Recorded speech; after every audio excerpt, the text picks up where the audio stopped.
Ako si Mara. Gabi-gabi, mag-isa lang ako sa apartment. Isang hating gabi, may kumatok sa pinto. 3 beses. Hindi ako umimik. Wala naman akong inaasahan.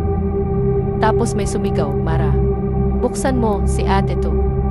Kinilabutan ako. Si ate. Pero nasa abroad siya. Nag-text ako sa kanya, ikaw ba to sa pinto? Sumagot siya agad, ha? Nasa trabaho ako ngayon. Bakit? Dahan-dahan akong umatras. Naramdaman kong may tao pa rin sa kabila ng pinto. Biglang tumigil ang katok. Tahimik. Kinuha ko ang cellphone at tumawag sa kapitbahay para samahan ako. Pagdating nila, binuksan namin ang pinto. Walang tao. Pero may iniwang papel. Nakasulat, salamat sa hindi pagbukas. Isa ka na sanang susunod. Hanggang ngayon, tuwing hating gabi, naririnig ko pa rin ang 3 katok sa pinto.